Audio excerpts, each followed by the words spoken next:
Bueno, Claro, introducimos un poco de qué sí, vamos a sí, hablar claro, hoy claro, claro. tranquilamente, a qué se debe este encuentro que hemos organizado. Buenos días, ¿cómo estás? Un ¿Qué tal, abrazo. Norfe? ¿Estás bien? Encantado, encantado. Muy bien, Bueno, sí, venimos aquí, descansado, descansados. bueno, también más o menos, bueno, más o Hemos menos podido tranquilo. aprovechar bien la noche para Más o recuperar menos, energía. más o Bueno, menos, sí. pues venga, vamos a empezar. Bueno,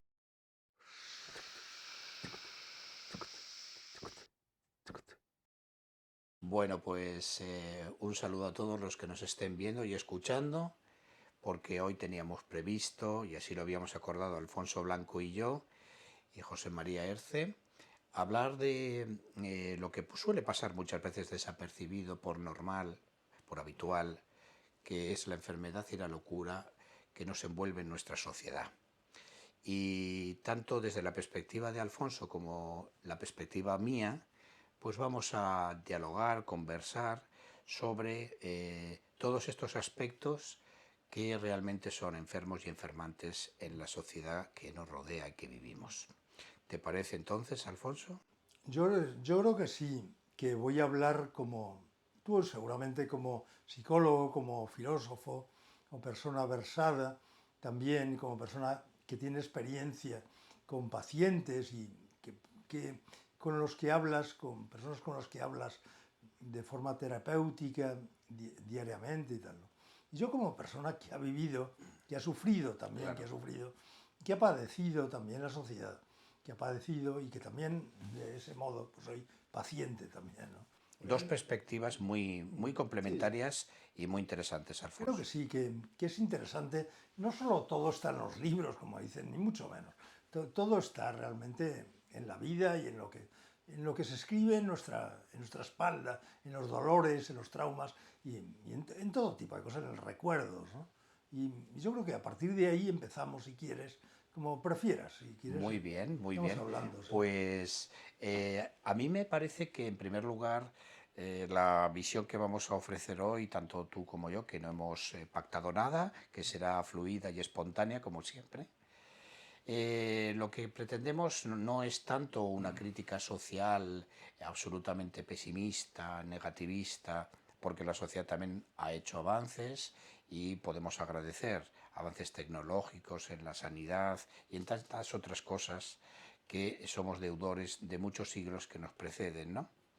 De todas las formas, como vamos a insistir en los aspectos más enfermos o más enfermantes de la sociedad, quiero empezar recordando una frase de Jiddu Krishnamurti, que era un filósofo indio que yo admiro mucho, que murió en 1986, y decía, Krishnamurti decía, no es saludable estar bien adaptado a una sociedad profundamente enferma.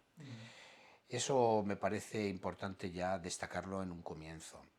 Lo normal, lo que se considera normal, realmente muchas veces es lo habitual, es lo que estadísticamente es más frecuente. ¿Esto significa que tenga que ser necesariamente saludable? Pues no. Muchas veces no lo es, como vamos seguramente a ir desgranando tú y yo en el transcurso de nuestra conversación. Así que no es saludable estar bien adaptado a una sociedad profundamente enferma. Si quieres, Alfonso, yo destaco, y habíamos hablado también de que, digamos, frases cortas, explicaciones cortas, Sí, casi sí, sí, aforísticas sí, sobre todos estos aspectos. perfecto. A mí el primero que se me ocurre y que brota espontáneamente en mi mente es que vivimos una sociedad que enferma y es enferma en sí misma, ¿no? Porque está sobreestimulando continuamente a los individuos. Yo creo que es una sociedad muy ruidosa, pero no ruidosa porque tenga ruidos ambientales de coches, de taladros y tantas otras cosas, ¿no? Sino porque estamos sobreestimulados tanto por redes sociales, por un flujo incesante de información mediática, por medios audiovisuales, y esto genera un ruido interior, una especie de barullo en la mente, ¿no? Que yo creo que en sí ya es perturbador, porque esto se separa muchas veces de lo que sería el cultivo del silencio, ¿no? Hoy para mí lo más transgresor y lo más revolucionario es buscar y cultivar el silencio. realmente el silencio es muy revolucionario, porque estamos tan hiperconectados a todo que realmente eso supone una desconexión de nosotros mismos. Y por ahí creo yo que comienza nuestra enfermedad, la desconexión por tanto ruido afuera y en nuestra mente que no nos permite precisamente estar en conexión y en escucha interior. El silencio se ha perdido, es muy difícil encontrarlo, tanto exterior como sobre todo interior, y ahí entiendo que es el primero de los factores enfermantes de la sociedad que nos rodea. Sí, bueno, pues siguiendo al hilo de lo que dices, desde luego que la sociedad es ruidosa, pero no solo ruidosa en el aspecto sonoro, Claro. sino desde luego en el aspecto que llamamos informativo de los medios, ¿no? O sea, los medios asustan, crean miedo, el otro día hablamos del miedo, o sea, los medios crean trauma sobre trauma, sabes que tú profesionalmente que los traumas impiden la memoria, o por lo menos la alteran, la memoria, entonces la población está alterada en el sentido de que es un bombardeo continuo de no malas noticias, sino tragedias realmente, tragedias que se crean y se cultivan de algún modo, no es que no ocurran cosas en el mundo, sino que esas tragedias hacen que, tragedia sobre tragedia, se olvide al cabo de ciertos meses. Hay muchísimas personas que olvidan realmente lo que es el devenir, lo que es la historia, la propia historia del mundo en el que viven, ¿no? Realmente eso hace que desconecten de la realidad, ¿no? Y ese miedo también paraliza, o sea, es una sociedad enferma también porque está paralizada por ese tipo de intervención y de bombardeo. O sea, realmente las personas dicen, ¿qué voy a hacer? O sea, ¿qué puedo hacer? Y dicen, pobrecitos niños que pasan hambre en tal lugar, ¿no? A lo mejor, no sé, ven a un señor que en la esquina está pidiendo. Pero, pero realmente todo eso es enfermante y bueno, ya hablaremos de los medios, de cómo actúan de un modo también paralizante, no Sí, solo sí. respecto a las noticias, sino respecto al control que ejercen, porque uno parece que está enganchado al móvil, pero más bien el móvil es el que te agarra a ti. O sea, realmente es un poco lo que dice Cortázar del reloj, ¿no? No es uno el que posee el reloj, sino el reloj, el que se te agarra a ti y se te sujeta a la muñeca. No es uno al que le regalan el reloj, sino uno es el que es regalado al reloj, ¿no? Y de este modo también nos pasa con los móviles y con los aparatos. Realmente somos víctima también y al final estamos trabajando para cultivar y para nutrir una serie de empresas o de cosas que realmente funcionen, que son un negocio enorme. Y creemos que a partir de ahí incluso el activismo se realiza casi todo ya y cada día más a través, sobre todo en el coronavirus, a través de las redes. Hay un control absoluto de lo que cada uno piensa y demás. Yo creo que en ese sentido es una sociedad enferma porque no solo hay un silencio que falta, sino una corporalidad, es lo cárnico, ¿no?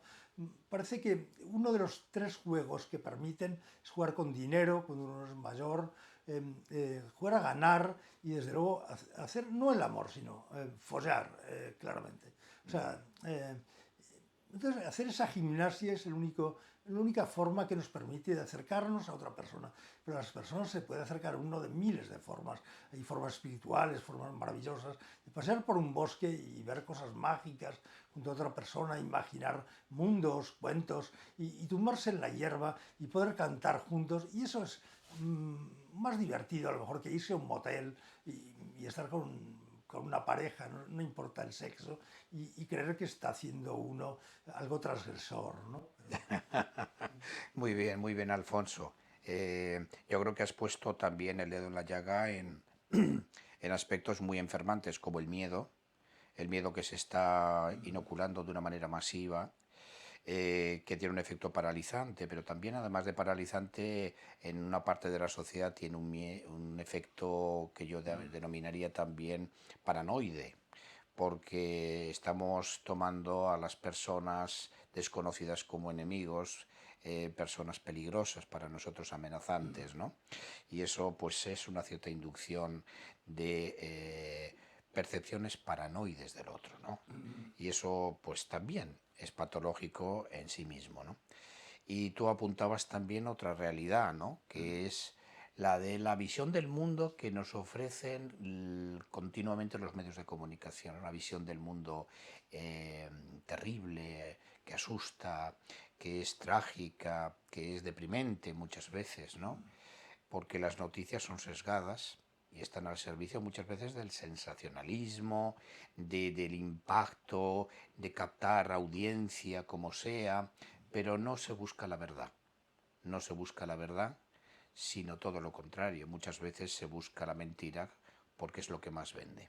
Así que me parece muy bien lo que has comentado sobre realmente entender que el miedo que se transmite desde la política, desde los medios de comunicación a la población es muy perturbador, inhibidor muchas veces de lo que se denominaría pues la conexión apacible, la visión del otro como alguien con el que poder colaborar y cooperar. No está siendo así indudablemente en los últimos años. Así que estoy bastante de acuerdo, ¿no? Además, este bombardeo de información, de estímulos audiovisuales, muchos amenazantes, como hemos dicho aquí, genera otro efecto, ¿no? Que es el de la incapacidad de un pensamiento crítico. Un pensamiento crítico independiente exige una toma de distancia, exige también consultar fuentes que no son necesariamente oficiales, exige un atreverse a un pensamiento que puede colocarte en una posición más solitaria. Entonces, claro, el pensamiento oficial es tranquilizador en la medida en que nos proporciona un grupo que nos protege, pero adocena, aturde, impide un pensamiento que podríamos denominar propio, independiente. Y además con tanto ruido es muy difícil si uno no se distancia de todo este bombardeo y realmente llega a pensar de forma propia y crítica, pensar bien, no pensar lo que piensa la mayoría o pensar lo que piensan los medios de comunicación. Estoy muy de acuerdo con eso, ¿no? Un punto que también quería seguir añadiendo, además de este que es muy importante, entiendo yo, es al final también esta inducción que la sociedad hace a los individuos que yo denominaría de hiperactividad. La gente tiene que hacer muchísimas cosas. La gente desde que se levanta por la mañana hasta que se acuesta es una lista interminable de tareas y así lo viven y ese es el estilo que se considera normal de vida. ¿Por qué es normal? Porque se basa en el principio de que si estamos muy activos y hacemos muchas cosas, somos muy productivos. Pero aquí habría que preguntarse qué es la productividad. ¿Qué es lo verdaderamente productivo? ¿Hacer muchas cosas? ¿O realmente tener momentos para una contemplación serena? ¿O incluso hacer cosas que aparentemente no sean útiles, digamos, inútiles en este sentido, ¿no? En este sentido de separarse de este ideal de eficacia, de eficiencia, de productividad, ¿no? Y si uno no está haciendo muchas cosas, pues es una persona poco productiva. Creo que aquí también hay un gran engaño colectivo. ¿Qué es lo productivo? Lo productivo muchas veces es también parar, es también detenerse. Había un filósofo teólogo en el siglo XIII y XIV, entre el XIII y XIV, un dominico, un monje dominico místico llamado Eckhart, el maestro Eckhart, que decía, la gente tendría que pensar más en lo que son y no tanto en lo que hacen. Esto me parece importante también recuperarlo muchos siglos después. Las personas están muy preocupadas en lo que hacen, pero no en lo que son, en lo que verdaderamente son, ¿no? Entonces, una sociedad en la que se basa en el hacer aparentemente productivo, pero inconsciente, poco deliberado, poco elegido, realmente podemos sospechar que es alienante en sí mismo, es decir, que nos separa de nuestro ser. Y ahí creo que hay que separar lo que podría ser una actividad necesaria o de expresión de uno mismo de lo que es una hiperactividad condicionada por un ideal de productividad. Esto también lo observo en mi ventana que supone para mí ni más ni menos el estar hablando durante todos los días casi de mi vida con personas que tienen padecimientos. Claro, desde luego el hacer y el pensar, el decir, todo está condicionado socialmente porque para empezar, bueno, voy a tumbarme de momento aquí en el Muy bien, diván, ya que estamos adelante. en un despacho, digamos, en un lugar de terapia. Realmente lo que es la sociedad en realidad vemos que lo que es lo que es nuestra propia sociedad, nuestra cultura, llega a unos momentos ya de decadencia, ¿no? Quizás es el problema. No es que, digamos, bueno, dicen, no, la ciencia, el saber todo esto, pero realmente ahora la ciencia está teñida, ¿no? Está teñida de industria y de dinero. O sea, realmente cualquier cosa como la medicina, por ejemplo, está financiada en muchos aspectos la investigación, la enseñanza y tantas cosas, está teñida y participada de dinero que proviene de las farmacéuticas y con todo. Realmente todo está imbricado y no podemos decir que las armas, el tráfico de armas no influye en los gobiernos, ni en los estados, ni todo este tipo de cosas. Realmente todo influye. Un banco, seguramente ciertos bancos vivirán en algunos aspectos de ingresos de todo esto que estamos diciendo, que cualquiera puede imaginar. Realmente es una sociedad que yo creo que sí, que la gente puede decir que es evolucionada en el sentido y que por eso está compleja. Yo creo que está muy decadente. Y en este sentido se hace más compleja y más difícil de desentrañar y de explicar. O sea, realmente, ¿por qué razón a Galileo, yo siempre cito a Galileo, ese momento determinado en el que ya un mundo se escapa y viene otro, ¿no? De alguna forma Cervantes, de alguna forma habla de él ya desde el otro lado, digamos, ¿no? Ya de un modo humorístico, ¿no? La desaparición de un mundo, de caballeros, de tal. Pero realmente ahí Galileo tiene que retractarse, aunque ya los aparatos demuestran que es verdad, o sea, que el Sol, como casi todos los chicos estudian ya, pues el Sol está en el centro del sistema solar y la Tierra, como otros planetas, dan vueltas a su alrededor. Eso Galileo, aunque lo descubrió, realmente o lo demostró, digamos, tuvo que retractarse en su tiempo, porque incluso, o sea, era propia Iglesia católica, era pues, la propia Inquisición, le apretaba las tuercas, ¿no? Le podía ocurrir cualquier cosa como morir de un modo violento, ¿no? Bueno, le parece que la verdad muchas veces pues te lleva a ello, ¿no? Sobre todo en una sociedad que ya porque claro, uno empieza a hacer correcciones. Hay gente que me dice, personas que conozco que dicen, yo soy liberal pero con correcciones. Normalmente hay gente que está haciendo correcciones continuamente. Cuando se hacen tantas correcciones, realmente se está reconociendo que el modelo no es el modelo. Y cuando alguien empezaba con las esferas de cristal, digamos, que explicaban un poco lo que era el mundo, el universo que imaginaban que era y que definían así, realmente todas esas correcciones lo que hacían era complicar muchísimo los cálculos y las cosas. Era casi obligado y cada vez más complicados cuanto más descubrimientos había, porque el modelo se alejaba muchísimo. Siempre se alejará, somos simplistas en ese sentido, pero hay personas que dicen que la realidad puede ser más sencilla o más simple, por supuesto. Yo estoy esperando que algún día el mundo cambie, pero cambie en el sentido de que cambie esta forma de de ver las cosas, de investigar una epistemología nueva, una forma de ver el mundo nuevo, una nueva lógica, quizá cuántica, no lo sé. Quizá los ordenadores ayuden, desde luego no de un modo controlador como está haciendo y haciendo que seamos esclavos y personas escudriñadas hasta en lo más interno de nuestro cerebro y nuestra alma, ¿no? Yo al final terminarán fotografiando el alma y cada cual estará en su carne de identidad ahí inmortalizado, ¿no? Este es el alma de Alfonso Blanco, este es el alma de José María Herce y ya no podrá escaparse uno ni siquiera después de muerto, ¿no? Bueno, Alfonso, pues la verdad es que se me ocurría escuchándote que pensar bien es pensar que resortes poderosos detrás están moviendo el mundo, ¿no?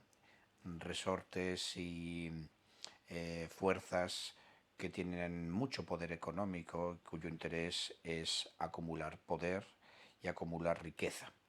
Y pensar bien es pensar de una manera crítica, no ingenua, ir más allá de esta manida idea de que vivimos una sociedad libre, ¿no? Sociedades libres frente a sociedades autoritarias, cuando aquí hay mecanismos muy poderosos, sutiles e influyentes para ejercer el control mental y hacer creer que vivimos, y eso es todavía más perverso y retorcido, en una sociedad libre, de libre expresión, de libre comunicación y opinión. Sin embargo, pues no es ni mucho menos así, porque es muy difícil pensar de una manera propia e independiente. Así que suscribo bastante tus comentarios. ¿Vivimos una sociedad decadente? Sí, yo creo que claramente sí, en muchos aspectos. Y es decadente también por superficial, porque otra característica que yo veo muy a menudo es el énfasis en el yo, en la imagen narcisista. Las personas están deseando ser miradas y admiradas. Salir en medios de comunicación, en las redes sociales, en YouTube, en esto, en lo otro, hasta tal punto de que si no sales en alguno de estos medios y no eres mirado y admirado, no existes. Antes yo decía, hay que cultivar el ser y no el hacer, al contrario de lo que se suele hacer habitualmente, ¿no? Que la gente está más preocupada en el hacer que en el ser. Pues también hay que estar más preocupados en el ser, ocupados en desarrollar lo que somos y no tanto en lo que parecemos o lo que otras personas pueden mirar de nosotros. Una sociedad bastante basada en el escaparate. Es una sociedad exhibicionista y voyerista al mismo tiempo, ¿no? Hay gente que quiere exhibirse y otros que miran a los que quieren exhibirse y se intercambian los papeles con bastante soltura. Entonces, el mito que recorre nuestra época, ya se dijo hace décadas, es el mito de Narciso. El individualismo encerrado en uno mismo, en los placeres propios, en las necesidades propias, en ser mirado y admirado, como si esa fuera la fuente de nuestra felicidad y nuestra satisfacción interiores. Esto genera también pues muchas consecuencias enfermantes, porque nuestra vulnerabilidad se torna grande. Si yo soy lo que parezco y lo que los demás me devuelven, me miran o cómo me miran, mi equilibrio interior es sumamente frágil y quebradizo. En cambio, si yo voy mostrando lo que soy, generando actos que fluyan de mi verdadero ser, eso, independientemente de cómo sea juzgado y mirado, genera un estado interior de mayor felicidad, una felicidad mucho más sólida, no dependiente de todo ese aplauso exterior. Así que creo que es muy importante también denunciar que vivimos en una cultura de la imagen, que soy lo que parezco ser, que soy lo que exhibo que soy, aunque sea una representación de mí mismo. Esa pulsión narcisista está muy presente en muchísimos individuos y cuando se cultiva tanto y se potencia tanto el parecer, está claro que se está perdiendo el ser, de nuevo. Lo que yo soy, lo que yo expreso de mí mismo, independientemente del efecto que pueda tener en otras personas y la imagen que yo proyecte. Sí, desde luego. Y eso influye en la política, en todo, en los medios. O sea, alguien puede decir, qué bien hablado, tal, pero ¿qué ha dicho este político? No, no sé, pero habla muy bien, ¿no? Habla muy bien, habla muy bien. Sí. Pero realmente que es que habla muy bien, que sonríe en ese momento cuando dice algo, que pone una cara convincente, una serie de cosas. Yo hoy me he fijado, ¿no? Me he fijado más en que había un político en uno de los parlamentos regionales hoy, y una noticia esta mañana, bueno, sí, lo he leído, sería de ayer, no sé, en las redes, y de pronto digo, está este político hablando sobre una serie de cosas y lo hacía en el sentido más alejado que podía, o sea, realmente más distanciado que podía, o sea, realmente hay una cosa que teníamos que practicar todos. Yo estoy investigando un poco, pero bueno, sería hablar del soporte realmente. El soporte nos condiciona. O sea, si vemos cine, normalmente estamos metidos en la pantalla, estamos en un lugar... o sea, digamos, el medio dicen que es el mensaje, ¿no? Pero de alguna forma también no solo el medio en el que se produce la noticia, sino realmente la forma en que se emite. O sea, realmente hace falta de vez en cuando una distancia, lo mismo que hace falta releer. O sea, lo importante de la lectura, una de las cosas importantes de la lectura, y lo más importante quizá, es que se puede releer. O sea, normalmente en la Claro. televisión ocurre y ¿qué ha dicho? No, no sé, yo creo que ha dicho tal. Ya uno se ha quedado, tú sabes que el inconsciente queda ahí y ya, puede que haber pasado que alguien en la noticia ha pegado un grito, alguien ha hecho un gesto y tal. Y nadie sabe qué ha pasado, pero todos se han quedado con algo ahí. Y las palabras seguramente han quedado dentro de nosotros. Pero realmente yo estaba viendo la noticia y digo, voy a tratar de, sin pensarlo, pero he tratado de distanciarme y de verlo de un modo, no sé, objetivo. Quizá hay que insistir en lo subjetivo, en la intervención de uno mismo. Realmente la objetividad no sé qué es. O sea, para mí hablan del nuevo periodismo, bueno, es de los 70, algo así, en Estados Unidos, los 60, pero es importante decir, yo soy esto, estoy interviniendo aquí, soy Alfonso, estoy aquí tumbado, sé que estoy aquí tumbado, que me están filmando y sin embargo trato de ser natural porque estoy hablando contigo y me interesa que estas cosas lleguen o que por lo menos empiece a reflexionar las personas.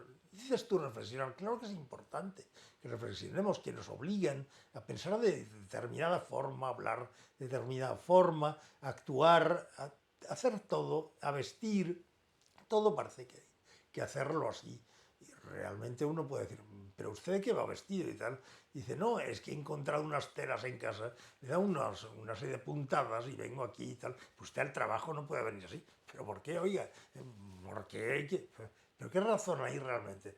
O sea, si vamos al sentido más dentro de nosotros y más extremo realmente, da igual, o sea, voy limpio, tal, no le causa usted ningún problema y tal, da igual que venga con retales vestido y tal, pues que no es, realmente a lo mejor ahora no es la moda, a lo mejor dentro de 20 años todo el mundo tiene que ir con retales de colores y tal, pero bueno, ¿cómo no viene usted con retales de colores al trabajo y tal? Pues si hace 20 años me decía, hombre, pero ahora se lleva y tal, ¿no? Este tipo de cosas. Realmente lo que dices es la imagen, las cosas. O sea, ¿de dónde parten las cosas? Tienen que partir del centro de nosotros. Realmente somos una cebolla, un ajo y tal. Realmente el germen está dentro y luego todo va saliendo. Pero si nosotros nos ponemos una máscara, nos ponemos una corteza, una carcasa, una escafandra, una armadura, realmente lo de fuera es lo que refleja, pero dentro que tenemos.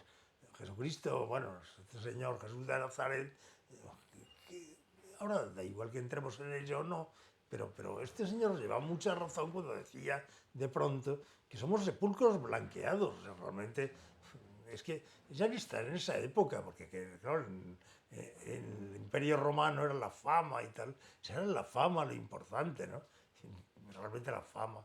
como decías tú y han dicho los sabios, pues había un esclavo al lado del, del general romano que iba, digamos, en carro celebrando y el pueblo gritando así y vitoreándole y diciéndole, piensa que vas a morir y que es solo un hombre, no es más que un hombre. Realmente es muy importante darse cuenta de eso. Sí. Pero por eso cuando veía estas imágenes digo, esta mujer, da igual quién sea, mujer, hombre, realmente está poniendo unas caras y está bien vestida y además está bien adornada y tal. Y este chico, hombre, lo que da igual, este señor, tal, da igual que fuera una señora o un señor, es intercambiable, me da igual. O sea, realmente hay una persona que está cuidando una imagen, que realmente está en silencio, y que yo objetivamente miraba y decía, es que es más convincente sin hablar. El otro está diciendo unas razones tremendamente de peso y tal, para decir, usted está actuando mal, y sin embargo, parece que, por lo menos la cámara, casi demuestra, según la forma que tenemos de mirar, demuestra que está ganando la partida quien no sé, la apariencia es la que cultiva, no lo sé, de verdad, José María. Bueno, pues adelante, seguimos entonces con otra conducta tomada como normal, pero que es propiamente habitual, que es por pertenecer a un partido político o identificarme con él o una ideología o incluso un equipo de fútbol, eso significa que necesariamente tengo que odiar al que no piense como yo y al que esté en otro lugar ideológico o que pertenezca a otra afición futbolística. Esto es tremendo y se piensa que es algo muy lógico y muy normal y sin embargo es enfermo y enfermante también. Generador de todo tipo de exclusiones, divisiones, enfrentamientos. Eso de la deportividad, entendido en un sentido amplio, brilla por su ausencia muchas veces. Se toma como algo normal, algo que es lo que hay que hacer necesariamente, que mi pensamiento pertenece a un grupo y si ese grupo es cuestionado, realmente genera en mí un desprecio, una exclusión o directamente el cultivo del odio. Esto me parece tremendo, tremendo y sin embargo está extendido y se toma como normal. Esto también quería apuntarlo. Y algo que quería introducir también sobre la sociedad y sus manifestaciones insanas, yo diría que también podemos incluir el culto a la juventud, mejor dicho, el culto al cuerpo joven. Es algo que yo también observo tremendamente perturbador, porque pareciera que la plenitud del ser humano más alta está en poseer un cuerpo joven y bello y esbelto y presentable, porque decíamos también que vivimos en la época de la imagen, en el mito de Narciso, enamorado de su propia imagen, ¿no? Entonces esa imagen tiene que ser la de un hombre y una mujer guapos, jóvenes o que lo parezcan todo lo posible.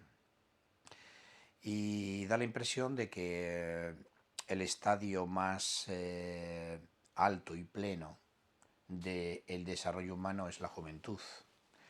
Juventud divino tesoro, que decía, creo que era Rubén Darío, me parece recordar.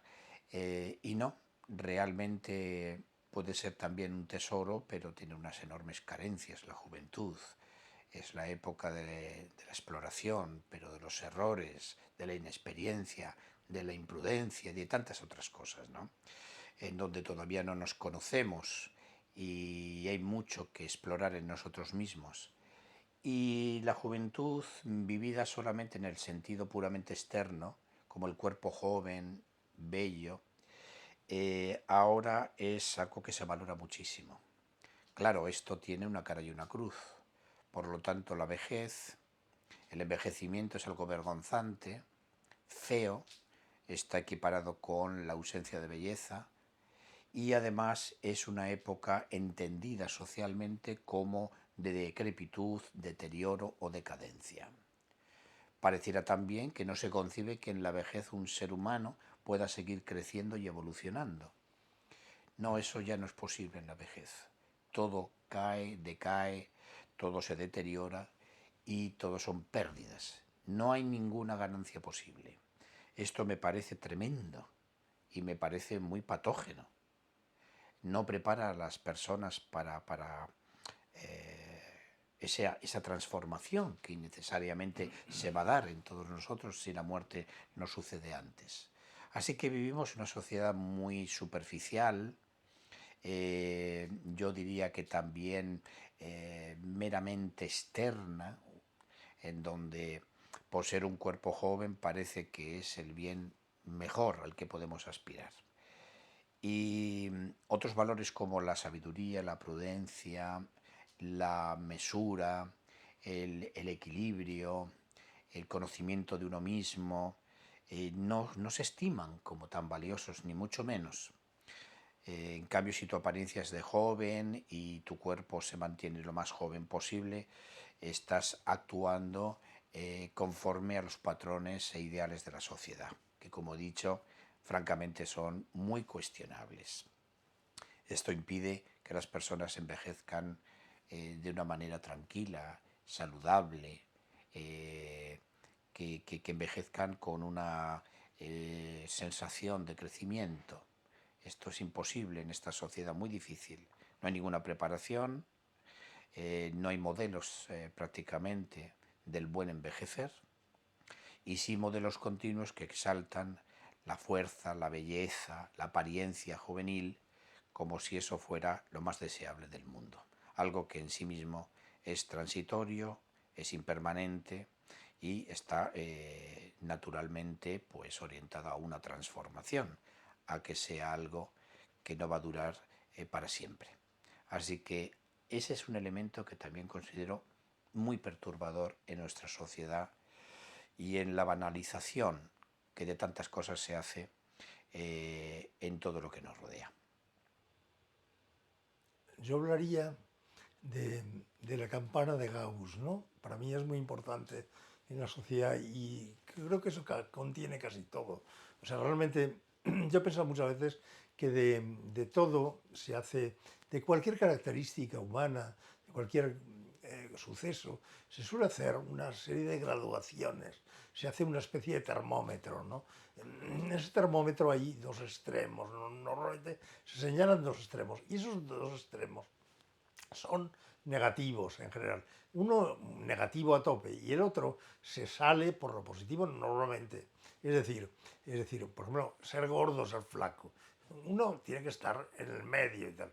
Según las épocas, uno puede estar bastante más flaco y tal, bastante más Claro, gordo y tal. sí. Pero ser muy gordo o ser flaco y tal, o ser muy escuálido, puede traernos problemas y tal, socialmente además. Uno puede decir, hombre, yo es que tengo esta conformación y tal. No, es que usted tiene que pesar tanto, porque tengo que pesar exactamente igual que me dice usted y tal. No, es que hay unos percentiles, se llaman, ¿no? Algo así. Y Sí, realmente, ¿por qué razón? O sea, sí, sí. es que no, es que usted está gordo y tal, está obeso y tal. Pero bueno, pero ¿por qué me mete el dedo aquí, como decía un escritor, ¿no?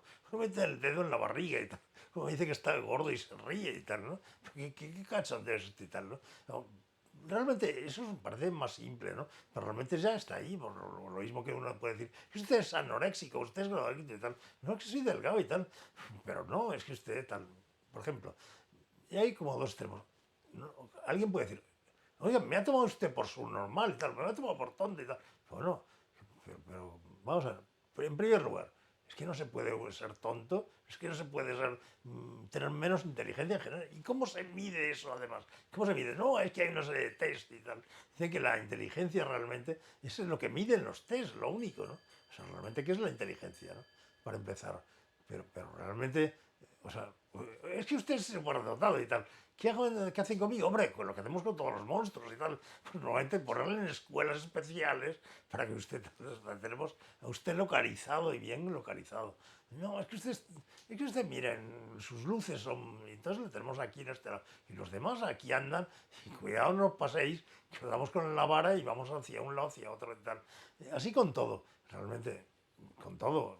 es que usted dice cosas que salen fuera de normal y tal. Usted está un poco majarete y tal, pero ¿por qué tengo que decir lo mismo? Joder, porque usted en vez de estar mirando el partido y gritar gol ahora, está echándole un vistazo a un libro mientras todos estamos gritando y aquí con los gorros y tal. Pues son gorros de dormir, no, joder, son gorros de fútbol y tal. No se da cuenta usted, pero hace frío, ¿no? Pero ¿por qué llevan bufanda y tal? Porque somos del no sé qué y tal. Pero ¿por qué tengo eso que seguir eso y tal? Porque sí y tal, ¿no?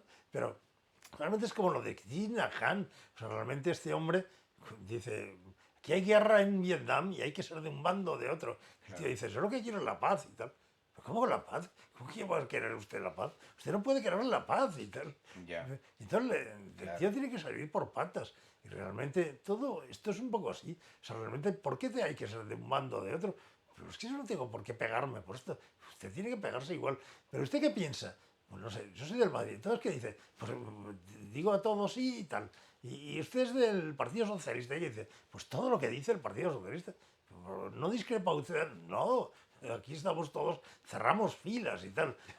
Es de Vox y tal, pues sí, joder. Y cerramos filas y tal, y del otro y tal. Da igual, los partidos. Pero ¿por qué tienen que pensar exactamente? Porque seguimos el partido. Pero ¿por qué seguir el partido y tal? Entonces lo importante es el partido y no lo que piensa cada uno, ni la verdad y tal. No, lo importante es ganar y tal. Entonces se trata de ganar. Y todo, entonces ya nos lleva, y todo es muy bélico, entonces nos lleva a la guerra y tal.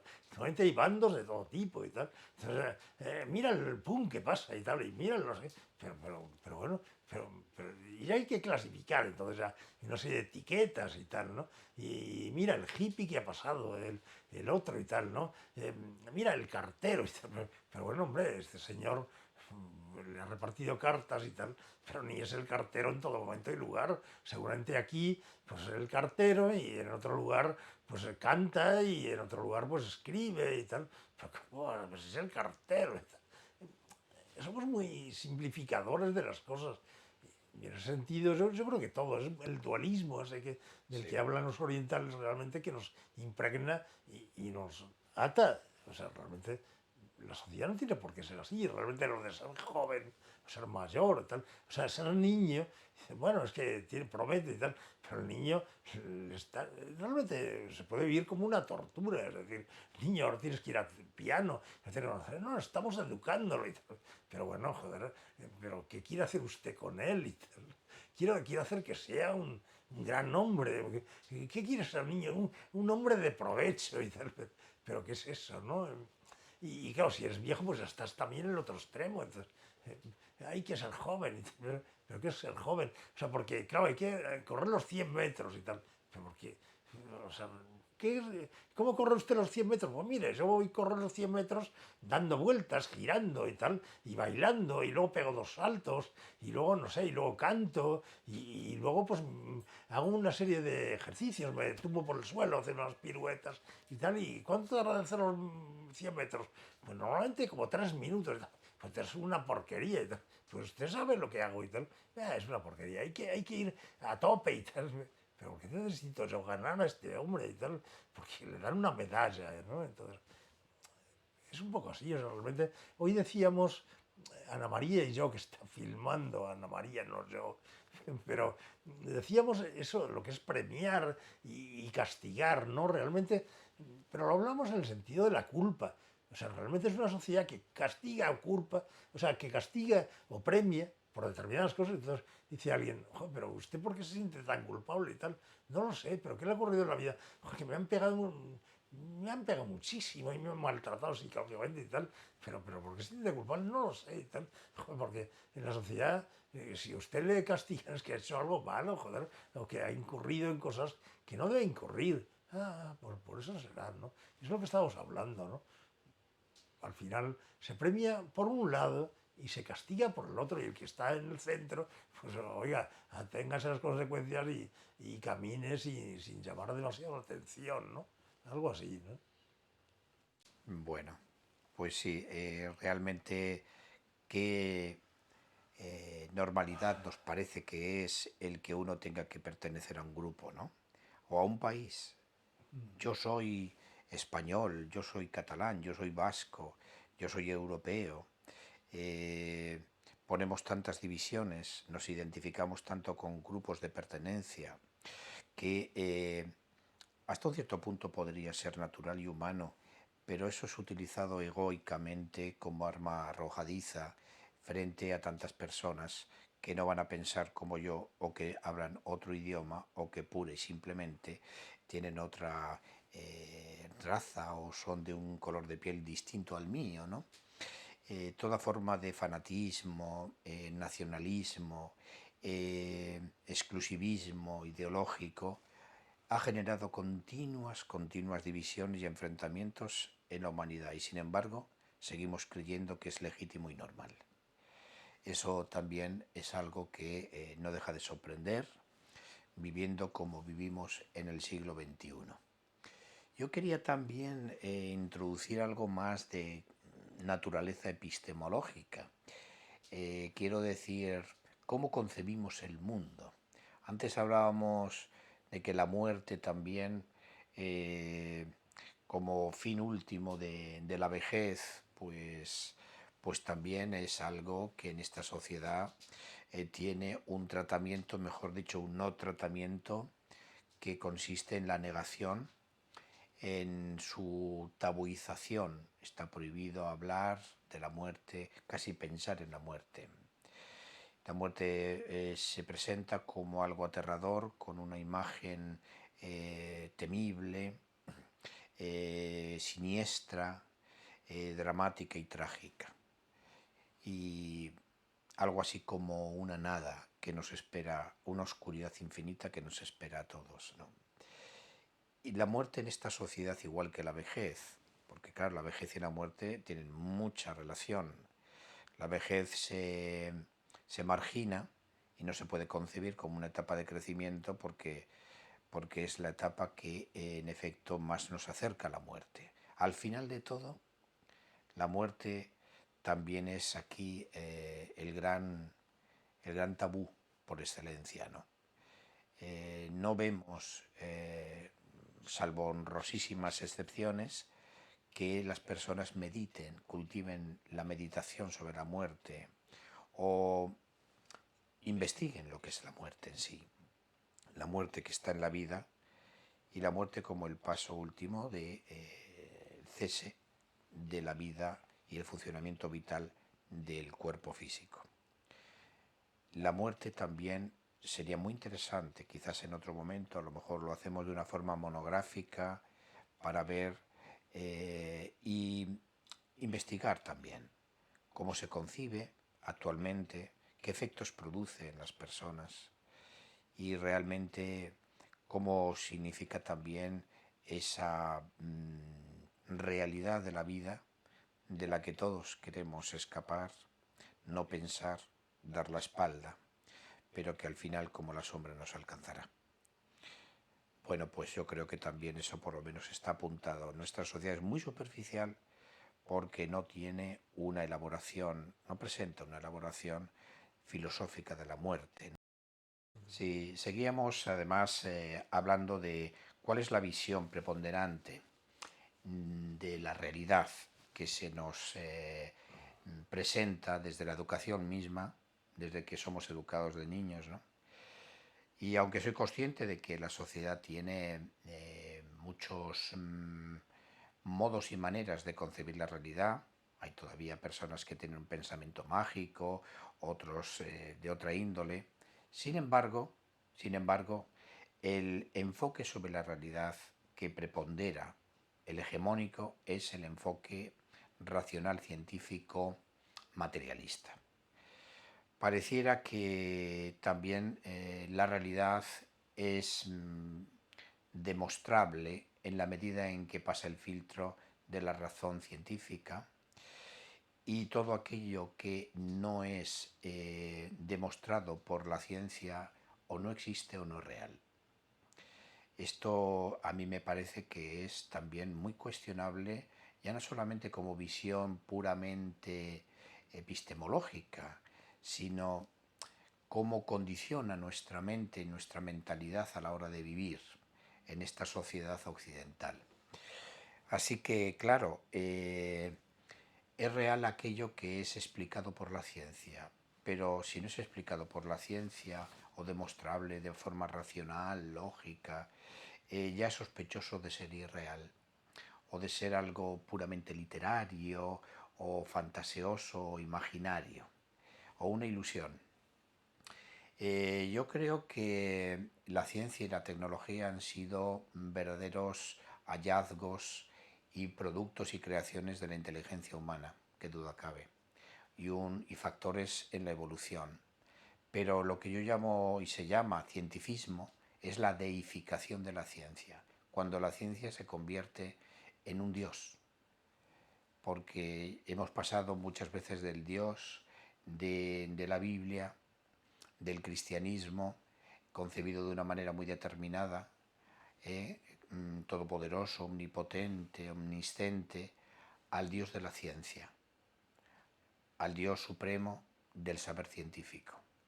Y también esto entiendo que es un empobrecimiento cuando se torna absoluto. Hay otras vías de conocimiento, además del científico, otros canales de sabiduría que no son los métodos científicos o la metodología científica. Así que desde que somos educados en el colegio, se nos transmite una visión que yo llamaría desacralizada también. Lo real es lo científico es lo real. Y todo un saber poético a través de la belleza, de la intuición, del silencio, la sabiduría del corazón, se silencia o directamente se margina o se denigra. Creo que debemos de cuestionar estos enfoques que se toman como ciertos y verdaderos y no dejan de ser tremendamente limitadores en nuestra forma de vivir. También quería subrayar esa modalidad de inducción de pensamiento que, como digo, en la misma sociedad está permanentemente, ¿no?, en los medios y en la propia educación. Claro, eso condiciona, por supuesto que la muerte puede expresarse socialmente como un tiro en la nuca, como una explosión que lanza pedazos de carne al exterior, pero no se puede hablar de ella, es curioso, ¿no? O sea, se puede ver, no sé, una bomba atómica explotando, estallando sobre una ciudad y todo el mundo puede aplaudir, qué espectáculo y tal. O sea, hasta eso me parece un espectáculo grandioso y plausible y no se puede hablar, porque en ningún lugar se habla sobre la muerte en televisión. Se dice, hoy vamos a hablar sobre la muerte durante 1 hora y media. Bueno, ¿qué? Bueno, por favor, y tal, cambia y tal, ¿no? Eso es una grosería. Claro. O, por ejemplo, imagínate, en otras épocas se podía representar la muerte con la guadaña, no sé qué, una mujer, tal. A veces una mujer, porque, bueno, estas cosas, bueno, la cultura, ¿no? Pero realmente, o sea, ahora, ¿cómo se representa la muerte? No se representa, o sea, ni se habla, no hay una forma de nombrarla. Casi es incómodo, ¿no? Como decían sobre Panero, ¿no? Sobre Leopoldo. Es que es un personaje incómodo, ¿no? Pues la muerte es tan incómoda que es que ni se nombra, ¿no? Es el innombrable, ¿no? Pero sí con todo, y realmente ahí hay una cuestión interesante que dices sobre la ciencia. O sea, realmente la ciencia lo que hace es medir, o sea, realmente lo único que hace es medir y pesar y una serie de cuestiones. O sea, realmente a partir de ahí ya no hace más. O sea, pero la ciencia es eso, no. La ciencia no es eso, ni es medir ni es pesar. O sea, realmente el saber no es eso. ¿Por qué no es? Porque el saber, la ciencia, se construye. De acuerdo, hay una observación, una serie de hipótesis y tal. Pero las hipótesis y estas cosas, realmente esto surge de una llamarada, de un fogonazo de la mente, una, es como un encenderse algo que es la intuición y que es la creatividad y que realmente es lo que nos lleva a realmente pegar ese salto, esas serendipias, ese eureka y tal. Es lo que nos lleva a crear. Realmente concebir la ciencia como algo en este sentido, simplemente medible, sin más, no es así. O sea, Y por eso mismo yo creo que la muerte no es ni lo que hay después de la muerte, porque y realmente dicen, no, el mundo es esto, el mundo no tiene por qué ser exactamente esto, no es que no hay nada más, pero ¿cuántos sentidos tenemos? Pocos, son muy limitados. Parece que la única inteligencia, el único saber es el nuestro. Y los árboles sienten, no. Y hay discusiones hasta sobre si el toro siente, ¿no? Realmente, hombre, no ha venido ninguno a explicarnos, ¿no? Pero lo que dices tú del corazón y otra serie de cosas, el silencio, quizá el silencio, conectar con la verdad, es conectar con este silencio, escuchar de pronto esto que vamos a escuchar ahora y decir uno,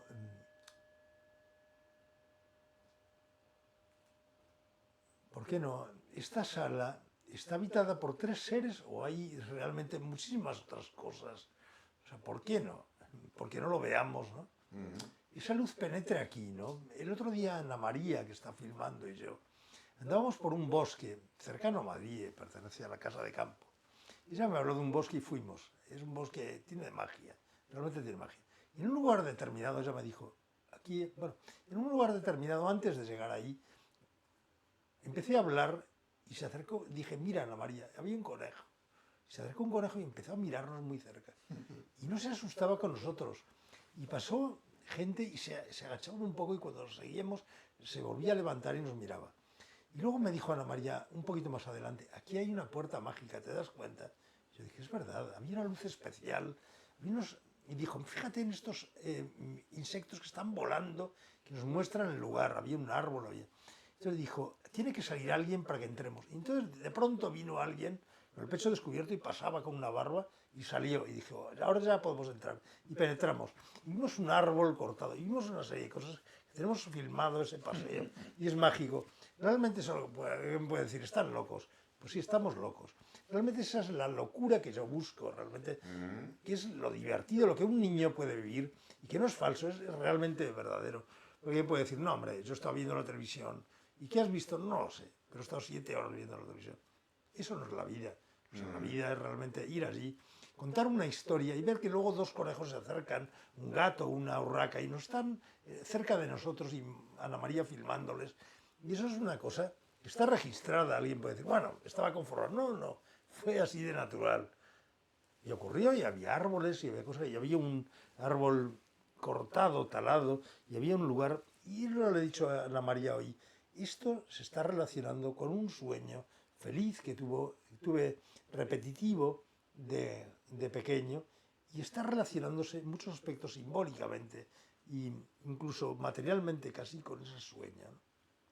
No digo más. Bueno, nada más y nada menos que es la realidad, algo que va más allá de de nuestros sentidos, de todo lo que podemos medir, todo lo que podemos comprender racionalmente, y ceñirnos solamente a esa pequeñita parcela de la realidad es perdernos mucho, ¿no? Tú has hecho un relato de la percepción de la belleza, del misterio, de símbolos que también nos pueden rodear, ¿no? Y que nosotros con nuestra mente estrecha, condicionada, pues no podemos muchas veces percibir, ¿no? Por eso es una invitación a que realmente seamos capaces de ir más allá de todo lo que nos muestran como verdadero y real, en lo que se puede creer o en lo que se puede verdaderamente concebir como real. Así que podemos terminar diciendo que todo esto puede parecer al final una locura, pero bendita locura, y sobre todo vamos a ir más allá de lo normal, vamos a atrevernos a entrar en dimensiones que no sean ni evidentes, ni perceptibles directamente, ni puramente racionales. Hace unos días, en el trabajo, hace quizá meses, yo en un momento dado estaba trabajando, tenía puesta música con unos cascos, con unos auriculares, es una oficina, y yo en determinado momento, como yo improviso, hago poesía, hablé de una forma surrealista e improvisada, y hubo un revuelo allí tremendo.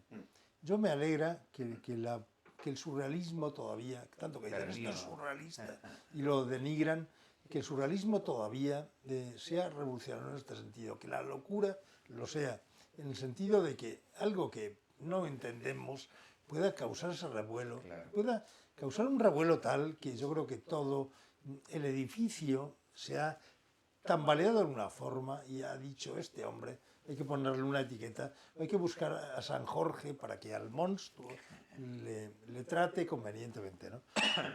Este es el inicio, luego es verdad que uno, después de ciertas cosas, pues puede ir alterándose también, pero este es el inicio y a mí me parece muy interesante que busquemos esa locura creativa y de ser uno mismo, ¿no? Realmente de hacer esta cosa que estamos haciendo esta mañana de sábado, pues decir a alguien, pero qué rollo, ¿no? Pues, bueno, pues es posible, a los tres nos divierte y seguramente no sé si habrá insectos, pero seguramente habrá algunos seres, a lo mejor este reloj de pared que parece parado, pero seguramente de algún modo está pendiente de lo que está ocurriendo aquí, como está pendiente José María, y hay algo ahí, ese testigo mudo señala una hora y probablemente algo tiene que contarnos y nos cuenta, y nosotros ahora mismo no somos capaces de escucharlo.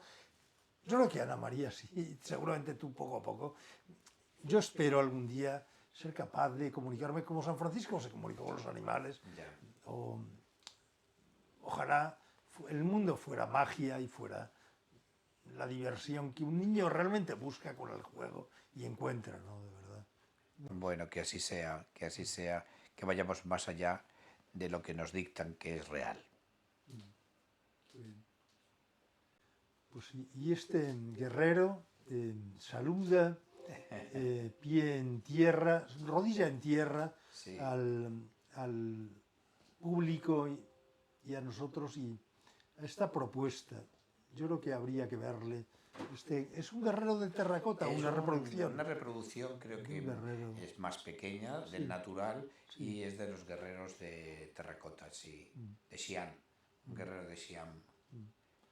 Habría que ser un guerrero espiritual en el sentido más pacífico del término, ¿no? Bueno. Qué bien, José María. Qué bien.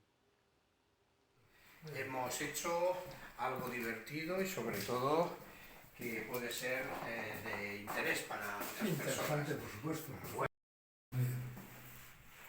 Si se nos olvida esta... Hay que bromear.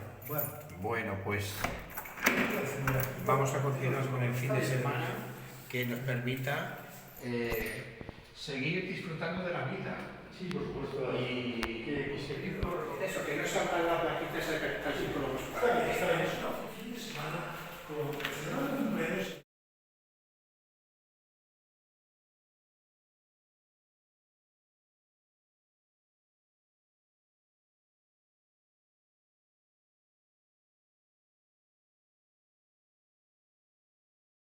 Es muy diferente, pero me conocían, éramos adultos que Que también jugaba. que jugábamos. Los adultos también jugamos.